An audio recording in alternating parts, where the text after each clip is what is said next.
Okay, it's recording now. I brought it closer. Hopefully the images are going to be larger. The morning lab was saying that the images are a little bit too small, but anyhow.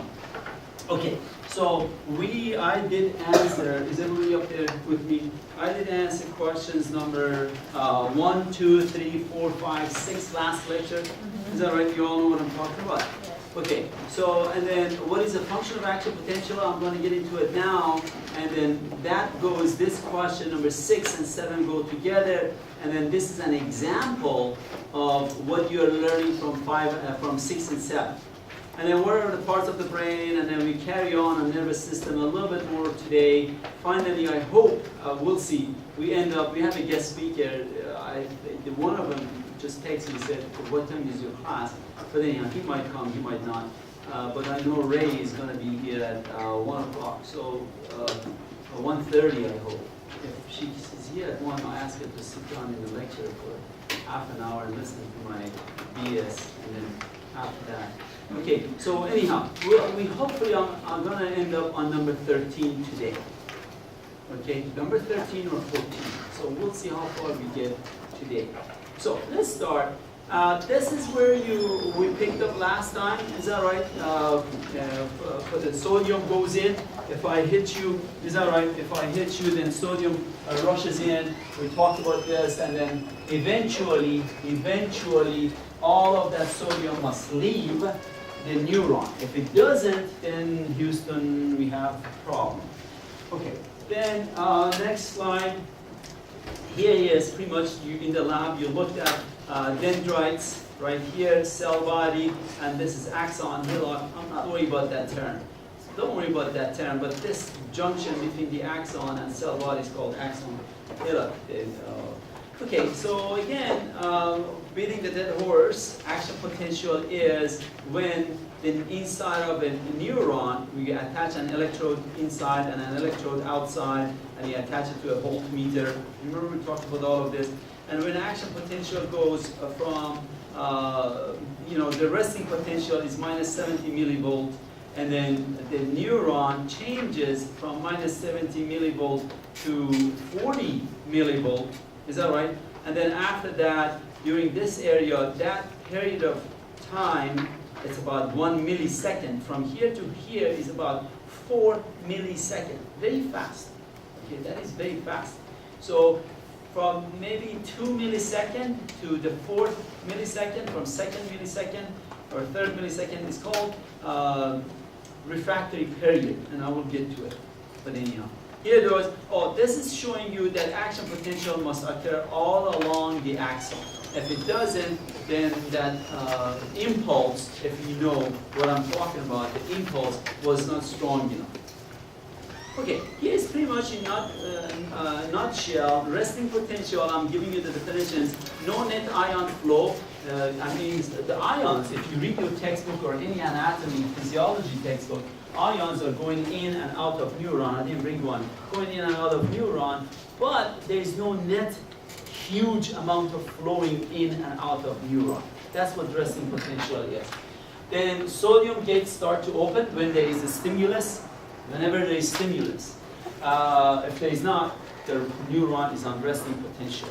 And then when there is stimulus, the sodium channels open up, sodium gates channels open up, and sodium rushes in. Many sodium opens up, and sodium in, and potassium K is the potassium gates they close. And then sodium gets closed eventually, right around here. Sodium gates close, and potassium gates open, so potassium is leaving the neuron. And right here I draw you number 1 correlates to that one, number 2 correlates to that one, number 3 actually action potential occur, and number 4 is getting back to resting potential. Minus 80, minus 70 millivolt, and then 40 is pretty much where action potential occur. This is time from here to here is about 4 milliseconds. Okay. And then refractory period, I mentioned it right here, that area, it means no matter that many milliseconds, those 2 or 1 milliseconds, you're talking about a very fast time, that no matter how hard, if I put a nail in him, sorry, not kicking you away, if I put a nail and hammer in him, he would not feel it. Am I making some sense? But that's very small time. no matter how strong, that's what refractory period is, no matter how strong of stimulus is, the nerve, the neuron does not respond to it. Okay? So that's pretty much what refractory period means. Okay, then if you take physiology, then they talk about absolute refractory period and refractory. Don't worry about it yet. Okay, just you have to know. Okay, so when this is a myelinated neuron, remember, and this is an unmyelinated neuron, still has a Schwann cell around the axon. What happens in unmyelinated neuron, the action potential will go straight one by one, every segment, all the way to the axon terminal. You remember that? That's that cell body, axon, and then at the end you have axon terminal. You all know what I'm talking about. Here, on myelinated neuron, which is more advanced in biology, it's evolutionary-wise, the primitive animals, their neuron were like this. Primitive animals like jellyfish. Okay, so you're familiar with jellyfish. The animals that came to Mother Earth first. They had neurons like this, not myelinated. The animals that evolved, like us, on top of evolutionary tree, they have neurons like this. So action potential was jumping from one node of Ranvier, this is the gap between this Schwann cell and that Schwann cell and that Schwann cell. It's called node of Ranvier, node of Ranvier, node of Ranvier. So action potential jumps from one node of Ranvier to the node of, to another one, to another node of Ranvier, to another node of Ranvier. This, the impulse, the stimulus, the impulse, goes faster on this type of neuron than this type of neuron. So the animals on the planet Earth, they learn how to be responding to the environment faster. So this is called saltatory conduction. Yeah, I wrote it down here. When action potential jumps from one node of Ranvier to the next node of Ranvier to the next node of Ranvier, is called saltatory, it's up there, saltatory conduction. Okay, so, and that happens in neurons that are myelinated. The neurons that are not myelinated, the action potential must go, I'm beating the dead horse, must go through every segment. This still goes through every segment, but it jumps, the action potential quickly jumps from one to the next, to the next, to the next. Let's go. Okay, what happens, that's answering question number 6 or 7. What happens at the end of axon, this is the action potential coming in, no rulers, yes, rulers. So right here, action potential, we already talked about it, there was a stimulus, action potential is coming down, and this is the axon knob. You saw it in the lab on the microscope, you saw it in the model last time. So what happens, calcium comes in order to guide and form the vesicles and also guide, we will not talk about all of those details, and guide these vesicles out right here. The vesicles, as you learn in biology 1, are made up of phospholipid. So that phospholipid attaches the phospholipid of the axon knob and then causes the release of these little red dots, which we call them generally we call them neurotransmitters. Neurotransmitters, there are several of them. One of them you should know, 1, 2, 3, that you should know is acetylcholine, the most common one. The most common neurotransmitter, these red dots, are called acetylcholine. So, and then those acetylcholine will attach to the receptors on the postsynaptic neuron. This neuron, this is the dendrite of the postsynaptic neuron. Axon terminal of that neuron, and then this is the dendrite of this neuron. Two separate neurons. That neuron is presynaptic neuron. This neuron is postsynaptic neuron. So, when these acetylcholine comes and attached to the postsynaptic neuron, right here, they're showing you, it causes the ion channels to open up. When the ion channels open up, then there is a lot of sodium up here. They rush into the postsynaptic neuron. And then you have action potential in the postsynaptic neuron. the action potential is finished in presynaptic neuron, they transmit it chemically, right, by neurotransmitter, acetylcholine, to postsynaptic neuron. And now you have action potential in postsynaptic neuron. What is this? What does this remind you of? This is the cell membrane of postsynaptic neuron. What does this remind you of? Phospholipid bilayer. You remember phospholipid bilayer? So that's what that is. Okay, so, and on this diagram, if we would, all of these are axon terminals of presynaptic neuron, and then the purple in the background, the purple is a dendrite of the postsynaptic neuron. So that's what happens between presynaptic neuron and postsynaptic neuron right here. So you have release of acetylcholine in the gap junction, they call it a synapse. This is a synapse, the space, the junction between presynaptic neuron and postsynaptic neuron is called the synapse. And I gave you that definition now. Okay, so synaptic vesicles, that's what synaptic vesicles mean. These are the synaptic vesicles. And of course, calcium comes in order to guide them. Again, a little bit of cell biology you have to study to know what is the role of calcium, but I'm not going to talk about that. And it comes in here, and so on and so forth, moves on. The action potential. Here it is. So we talk about it. Those acetylcholine, ACH is the abbreviation for acetylcholine, causes the ion to open up, the ion channels to open up. Here is nutshell. Pretty much, it tells everything I said in summary. What happens in presynaptic neuron, postsynaptic neuron. All of the steps are here. Acetylcholine is spelled out for you guys. Abbreviation for acetylcholine is ACH. But during exam, I would like you to write it out first. You have to write it out first, and then after that, after you write it for the first time, then you can use abbreviations, ACH. That's how you see it in textbooks, scientific papers, blah, blah, blah. They mention it first. So everything in here, I don't think they start, it's a cycle, but right here, well, it's not a cycle. Presynaptic neuron is the stimulus, right? The stimulus or the light or the taste, whatever neuron you evoke. And then he's going on. Action potential causes influx of calcium. Eventually, to get inside of the cell, calcium induces vesicular exocytosis.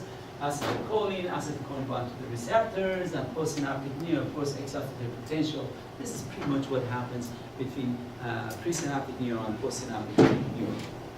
I'll answer that question. Okay, as I said before, that neurons, at the end, neurons, they have axon knob, they end up into muscle or another neuron, which you saw it. Is that right? You saw in these diagrams, most of these diagrams end up in another neuron, and we'll talk about it in a minute, not today, but we'll talk about what happens in skeletal muscle. This is striation of the skeletal muscle. So this is the myoneural junction. Another name you're learning in the lab is called neuromuscular junction. Same thing, same name. And here are all of the diagrams, pictures, everything that you need to know. Here is what you looked at the lab. Here is the neuromuscular junction. If I ask you what is the junction, that is neuromuscular junction. Or I ask you what is the name of structure, the name of the structure is axon knob or axon terminal. Okay, either one you write down. And these are all axons. All of these are axon, and maybe a nerve bundle right here. So a little bit of that. Okay, quickly about this is reflex arc. What happens when you go to a doctor, they check your reflex on your knee or right here. What happens? You have a sensory neuron. You guys see that? A sensory neuron takes the information. You've been stimulated, right? You've been stimulated. So take the information to the spinal cord and transmit the information by releasing acetylcholine in the spinal cord to another neuron in spinal cord, which is called transition neuron, or it doesn't mention it in here. But there is another neuron in spinal cord, interneuron or association neuron. That's what it is in spinal cord. And then, so this would be a presynaptic neuron. The one in the spinal cord is association neuron, so that would be your postsynaptic neuron. Then post-association neuron in spinal cord becomes presynaptic neuron. And then your motor neuron that goes to the muscle, it becomes your postsynaptic neuron. I hope I'm making some sense. It's just like a cycle. From the sensation, it goes sensory neuron, the name of the sensory neuron. Generic term for it is presynaptic neuron. And it goes to spinal cord. The neuron in spinal cord is called association neuron. That would be your postsynaptic neuron, right? So I got just a little like a relay team. Those of you who run, you watch Olympics or you run, one of you guys is in a team, you run relay. One gives the baton to the other one, right? And the other one start running, go crazy. The one that already passed the baton is relaxed, goes to resting potential, right? Am I making some sense? Same thing. But in this relay, there are 3 neurons involved in reflex arc. Okay. So there are 3 neurons involved. Sensory neuron, association neuron, and motor neuron, which motor neuron, ends up into the muscle, and the muscle contracts and move. It's just like when you go touch a hot plate and you don't know it is hot. Oh, I gotta go to the lab, turn off those hot plates in a minute. But when you go, when you touch a hot plate, right, you quickly remove your hand. That's what that is. Okay. So let me ask. Naina.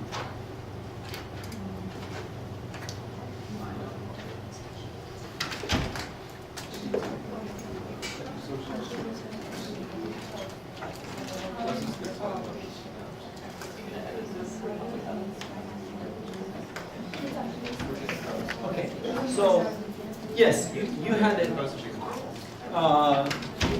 question easy. What was the question? Oh, she answered it. Yeah. Okay. I will not share my salary with her. Yes, madam. No, I'm not. Okay. You want me answered or? So, yeah, just the association now, is that just, where is it exactly in there? It's in your, this diagram doesn't show it. It is in your spinal cord. Some other textbooks shows it. Some textbooks do not show it. Okay. But I'm saying, for example, there are 3 neurons like that involved but this diagram does not show it. Okay, monosynaptic neuron. All of these terminologies that you don't have to worry about. Except those 3. Here it is. I think interneuron, as I mentioned, right here. Interneuron. Next diagram. Interneuron and motor neuron, and then sensory neuron, right here. When you touch a nail or hot stove, you quickly remove your hand. That's a reflex. That's what they call it, reflex. When you sneeze, that's a reflex. When you cough, that's a reflex. So there are lots of reflexes, and they are not as simple as reflex arc. Okay, so anyhow. I'm not too worried about sympathetic and parasympathetic nervous system, but one thing that maybe you should know, that one counterbalance the other one, which I will talk about it a little bit later on. For example, your dilation of your eye is by sympathetic, and counterpart of that is by parasympathetic, and so on and so forth. I will not ask any question from this slide for your exams. When later on in your life, maybe you will have to memorize. Oh, I did when I was taking anatomy, physiology classes. I didn't enjoy it. So, but anyhow, when you become a medical doctor, you will know it because you have to deal with it every day. But right now, I'm not worried about it. Okay, just as long as you know your autonomic nervous system, the nervous system that you do not have control over, is called autonomic nervous system. Pretty much is divided into 2 groups, sympathetic and parasympathetic. Okay, parts of the brain that you should know. You guys, I hope you're watching the videos at night. Again, your textbook has a lot of names for the parts of the brain, but these are the parts that I'm hoping you would know this. So the front of the brain right here is your frontal lobe. There are 4 lobes in your cerebrum. All of this portion of the brain, not this. Exclude this. All of this is called cerebrum. Cerebrum is divided into 4 lobes. Frontal lobe, right here. Parietal lobe, right here. And then on the back, occipital lobe. And then you have 2 temporal lobes right here and right here. Okay, so temporal, temporal, occipital, and then brain is divided in half. I'm not going to go over that, if you would. And then you have 2 frontal, 2 parietal, 2 occipital, and 2 temporal. I hope I'm making some sense. But it's 4 lobes. We call it 4 lobes. And on the bottom of the brain, right here, this is called cerebellum, with the L in there. Cerebellum, right here. So 4 lobes, 1 part in here, and then this bulge, you will see it right here, that is called pons. And then this one is called medulla oblongata.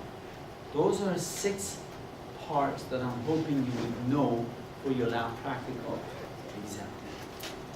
Okay?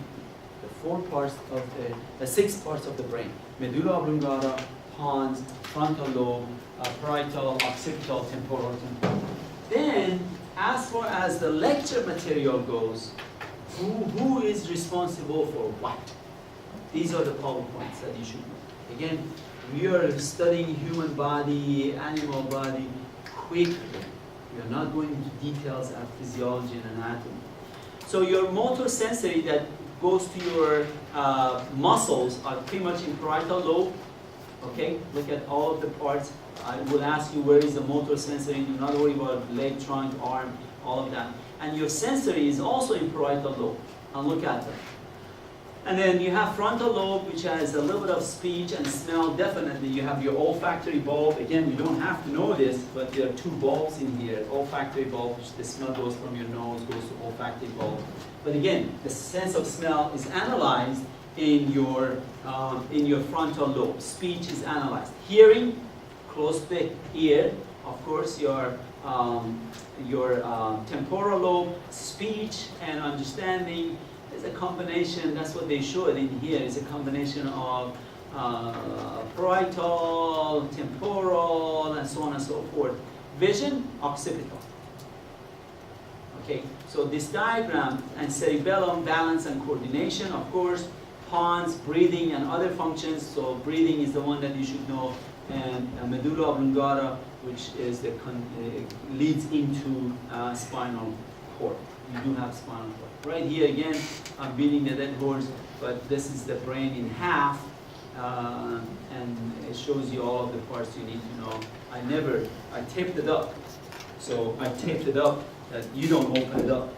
I would never open this up and ask you the parts.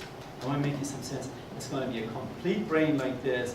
Again, we have to go through the material quickly, but the parts, like right here, this was a lab practical exam question number 7, or quiz question. What is the name of this part of the brain? Or what is the name of the structure? Huh? Occipital. Yeah. Okay. So anyhow, so I'm not going to cut it in half. But right here it shows it. It has more names like thalamus than you should know for this class. Do I make sense? Am I making clear what is it that you should know? What is it you don't have to know? I hope I'm making it clear. Okay, let's go. The eye, these are the parts of the eye I would like you to know, and then the functions, of course. I would like you to know the functions too, if you would. Right here, let me put the eye together quickly.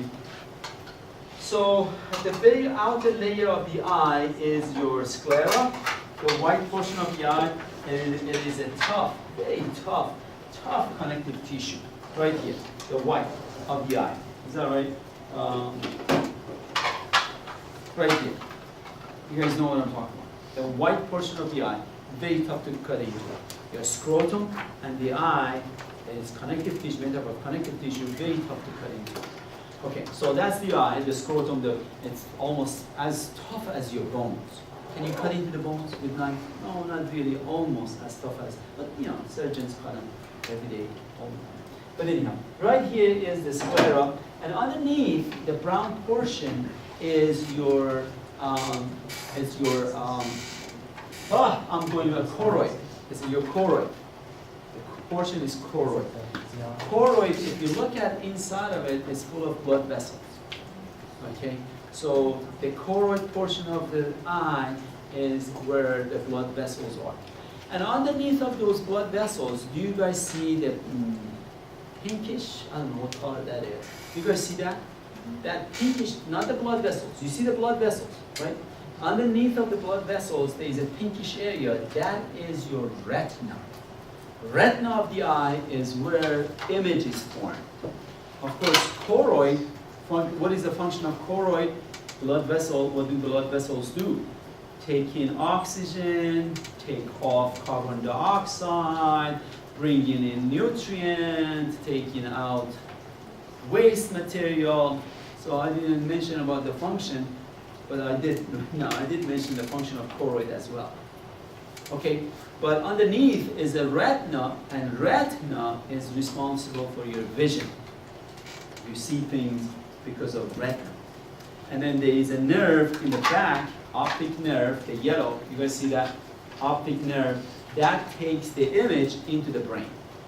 And the brain turns it right side up.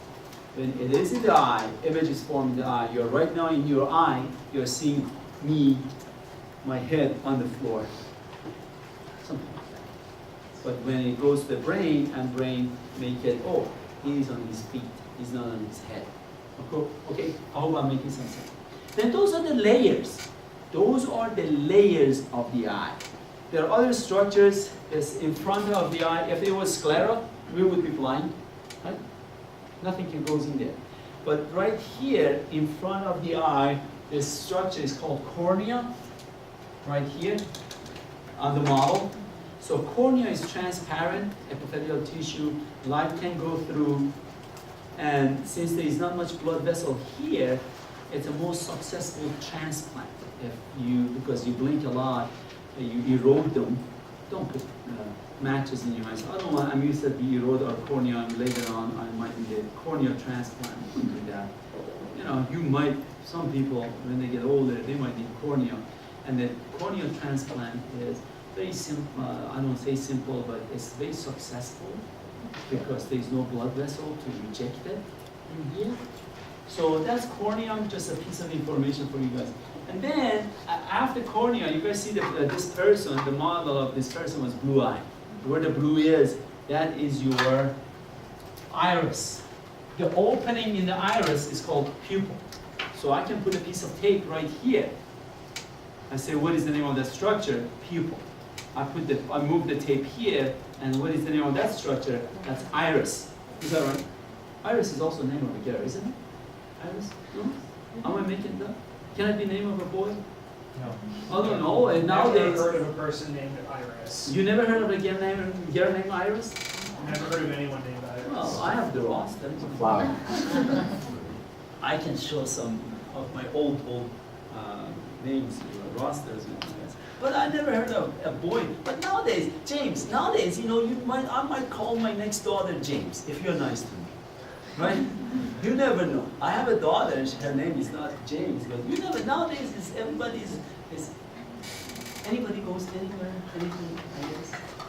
So anyway, so the opening is, and then inside of the eye, I need to talk about phobia as well.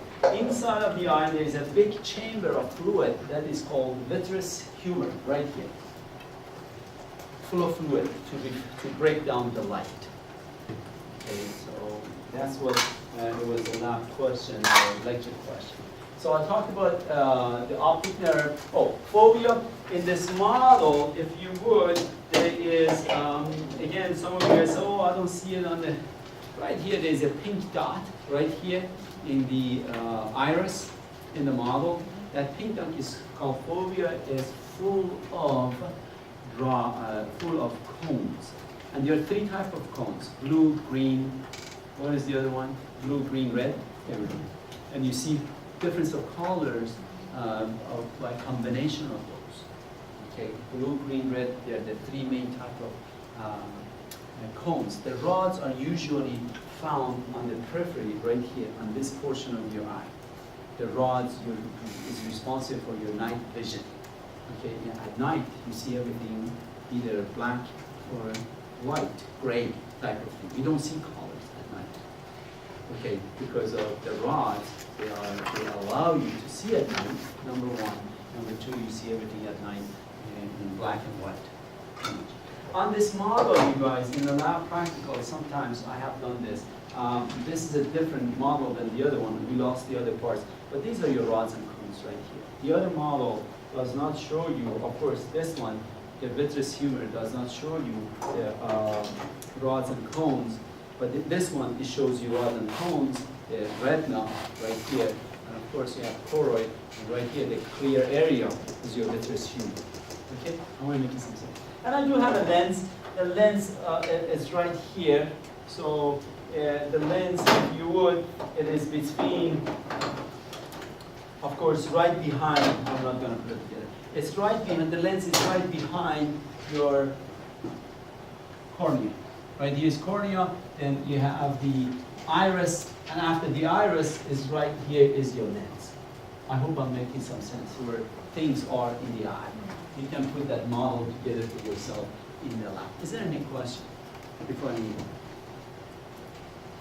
on? Among all of the 5 senses, we only will talk about only eye and skin. Okay. So here is rods and cones and so on and so forth. I talked about it briefly. Let's move to skin. I brought you a model of skin, what you should know. In anatomy, if you took it, there are 5, 6 layers. It depends on the professor you took anatomy with. But here your textbook talks about only 3 layers of skin, and that's what I would like you to know. Only 3. Hi Ray, come on. Hi Ray, come on in. 1:30 or 1? What did I say? No, I said come 1? back at 1:30. No. Oh, 1? I just No, wanna say that. listen to me and correct me, please. No. Yeah. If you want to. I'll Say, come no, back. I mean, that's wrong information. No, you changed the rule. Huh? You changed the rule. Then you put all of the lecture together. Oh, okay. Come on in. You're being videotaped, and you're going to be putting Oh, it's YouTube. okay. Yeah. I'll wait until then. 1:30, I'll come back. If you want to listen to me, see, she doesn't want to listen to me anymore. No. You guys. She said, Amir, bye-bye. I have nothing to do with you anymore. I'm in medical school. I don't want to deal with you anymore. Right? Some of you will say that. Okay, so anyhow, I will turn off the video, I promise. She left. You will not be new to She you. can't hold you to it. She will not be new. Okay, so there are 3 layers, quickly. Let me go over this. There are 3 layers. Right here is your epidermis. You see the orange line, wiggly orange line goes up and down. All of that to top is epidermis. The orange wiggly line to top is epidermis. From orange wiggly line down here to where you see those yellow bulges, those yellow stuff, that is dermis. Dermis. And then wherever you see those fat molecules, the yellow, wherever you see the fat here on the bottom, that's hypodermis. Hypo means low on your prefix suffixes, or subcutaneous layer. So 3 layers your textbooks want you to know. Hypodermis, subcutaneous. As you can see, the fats are here. Then the dermis layer, the pinkish area, and then the epidermis on top, which is right here, the orange and the pink on top of it. Okay, are you guys ready for the rest of the story? Mm-hmm. Okay, so now other structures you should know. It's hair follicle attached to this erector pili, smooth muscle. You do not have control over your goosebumps. If you say, no, I mean, I can control my goosebumps, I will ask a donation of your skin to the scientific society. Say she can control her goosebumps. You cannot control your goosebumps. Either you're scared or you're in a cold shower. Whatever happens, you get goosebumps. So you're cold, you get goosebumps. So you have no control over it. Okay? So that's what the erector pili cause the hair follicle to become erect. Okay? Then the other parts, these glands, if any time in your slide you see glands, those glands are either sebaceous gland or sweat glands. All I want you to know, tell me, I said it in your slide description, tell me it's a gland, and also it is a cuboidal, not cuboidal, it's epithelial. Do not worry about what type of epithelial, just epithelial tissue. Your glands are made up of epithelial tissue. Different parts of the body, they're different. Okay, so let's go over what else. That's pretty much all you have to know as far as the model and slides goes, as far as the layers and everything else. I think, did I talk about this? Yes, this is the lab material. So from here on to top, all of this is your epidermis. From here to here, all the way to here, from here, you guys see that? From here, all the way to here, that is your dermis layer. And I'm seeing fat here. Most of your fat of the body is under your skin. It's not in your hip or your belly. Did you know that? Most of the fat of your body is under your skin. Okay, so look at this. This is all hypodermis or subcutaneous layer. And these are all fat cells, adipocyte. Okay, anyhow. Integumentary system, hair, setae, scales, feathers, that's pretty much all of them, as you mentioned the other way. Your skin's supposed to protect you, that's the function of it. And then cornified, stratified, squamous epithelial tissue cells from ectoderm. Do not worry about that statement. Cells from ectoderm. You will learn that later on, next exam material. This is for next exam material. But here, if I put a piece of tape here, right on the orange part on top, I ask you what tissue, and you write down epidermis, you're wrong. Right? You lose 1 point in the lab practical exam or in the quiz on Tuesday. I ask what tissue. The tissue is cornified, stratified more than one, squamous epithelium. You miss one of those words, you lose points. You have to write all 4 of them. Lab practical, quiz. Do I make sense? Now, some textbooks refer to as cornified as horny, H-O-R-N-Y, or cornified keratinized, that's another name. There are 3 or 4 names tossed in textbooks. Keratinized, stratified more than one layer, squamous epithelial tissue, horny, stratified squamous epithelial tissue, keratinized, stratified, they're all same thing. All same. Okay? So, let's go to the next one.